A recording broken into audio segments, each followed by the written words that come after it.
How are you all doing, everybody? And welcome to a Act 8 Mini Crucible Chapter 1 guide. With so many pieces of content dropping, I'm trying to take my time with the coverage of certain things because there is a lot to be going over and a lot of information. We've got a little write-up in the description down below if you want to go and check out some of the things that I'm going to be talking about, but I'm going to visually show you some stuff and as well talk about and throw some game footage over the top of this as well. There's some stuff that I think are going to be interesting for you to know. There's going to be some stuff I don't think is going to be applicable, and of course if you used alternate champions to what I used, let me know in the comments as well, because it might help out another summoner. It's not just about what I am using, but I am working on my Act 8 Crucible full guide, the legendary difficulty.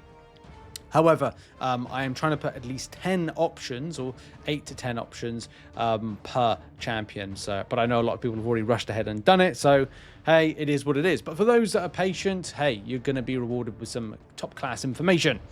Okay, so first of all, general tips and tricks when it comes to this.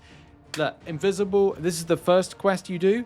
Invisible Woman Finesse. As long as you've got a Saga-based champion, you're able to get some benefit. Of course, dodging back grants untouchable passive, and then that kind of allows you to build, by doing this, a cruelty passive as well, allowing you to do a lot more damage as a result, or at least getting yourself more critical rating, which in turn does more damage in itself. If you have some of the 2 stars that Kabam gave us as part of the recruitment event, then this is going to be a lot more beneficial and interesting and fun to a lot of this.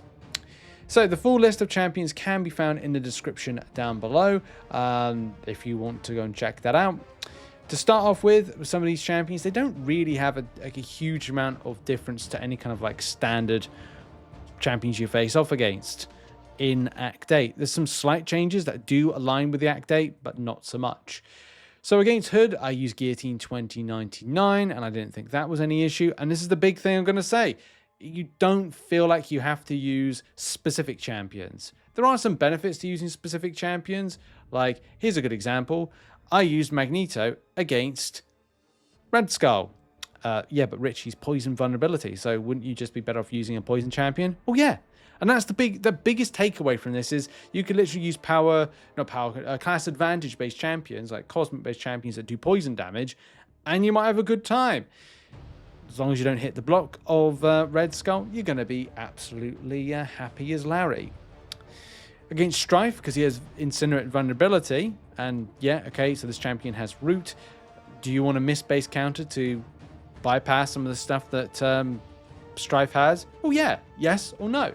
You don't have to. I mean, you could use Sunspot, which I used and found that was a very relatively decent champion to use against this. And I probably will use that when it comes to legendary difficulty as well. But you could use a miscounter. War Machine, Medusa, armor breaking. Yeah, okay. You know, counter some elements here. Defensive transference. Okay, cool. Because you don't want to go around the nullify route. But any champion might work. I mean, class advantage might work as well. Black Panther, Civil War. I actually chose the wrong champion for this. I was thinking about using one type of champion, and I ended up using Ultron. And guess what? Ultron's fine. Most champions are absolutely fine with taking on any of this stuff, so don't ever feel scared about who you use. I mean, clean slate could seem a bit frustrating, but you could use a 2-star white Magneto because he's got that passive parry. You may not. You may be like, well, I'll just use any champion, a class advantage. Yeah. I was going to say, no, I was going to swear then, but yeah, no, yeah, you could use like Chill for this one. You could use any kind of class advantage. A heal block champion might be necessary for using against Mr. Sinister. And with Tech Ascendancy, okay, well, does that bend into it? You know, Tech champions receive plus 40% base attack and mutants minus 40%, and cosmic champions, whatever they get, like, like it's a choice thing. And that's the main takeaway. Like, I'm not going to kind of string this out because I do want to talk about the boss, but literally any champion largely does. Now, however, there is some exceptions. I would recommend having a evade counter-based champion for Wasp, just if you're playing aggressively against that evade. And I would recommend a buff immune option or something that could play into just being a bit more friendly against Ebony more, especially if you're looking to do a heavy base rotation, which I did actually forget to do. But again, any champion works, and it's fine to not rotate the same way you should be. When it comes to legendary difficulty, of course, that's a different state of mind. But doing a heavy attack largely would be the better way to go in order to do a lot more damage right there. Other than that, I don't think you're going to find any issue. We could say something about the boss, but to be honest, and this is probably the only slightly trickier fight, and that is don't get hit in a block, because assault battery basically means that if you get knocked down by a special attack, you will be bursting a lot of damage. Try and play into this, or kind of try to make this node work for you. Build up the battery, do a special attack, and it instantly hits with a lot of damage. That's probably the best way to go with it. And when using Mutant Champion, I used Storm. That was very, very good.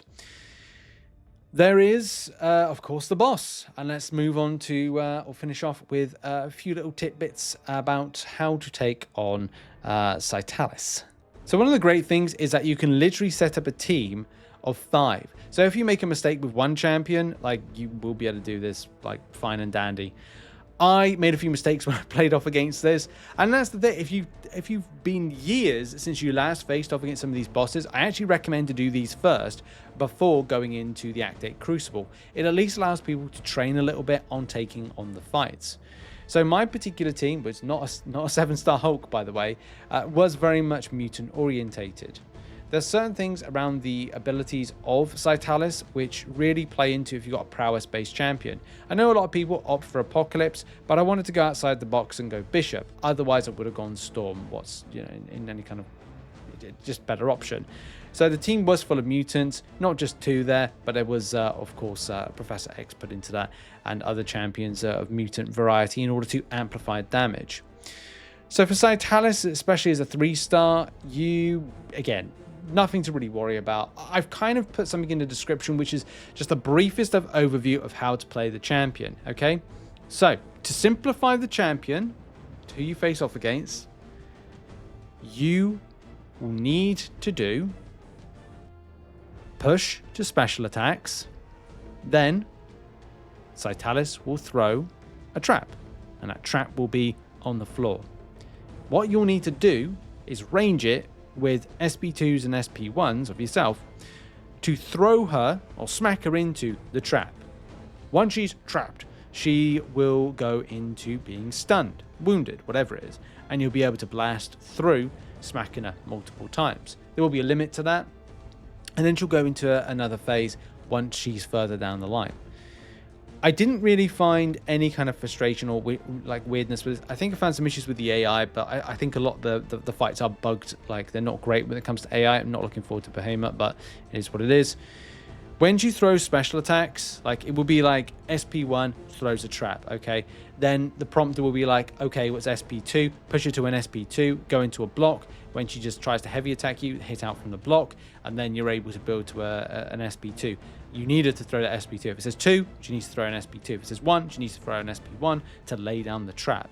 Now, there may be people saying, no, that's not the case of what happens, but I mean, the footage that I'm showing actually shows that in kind of like a way that if she's in a different phase, I'm like, right, well, she needs to be in like throwing an SP2, and I think it was in phase 2, she's like, well, phase 2 I'll throw an SP2, and in phase 3 it's like an SP1. So you have to kind of let her do that, to kind of like throw down the trap, to then blast her through the trap.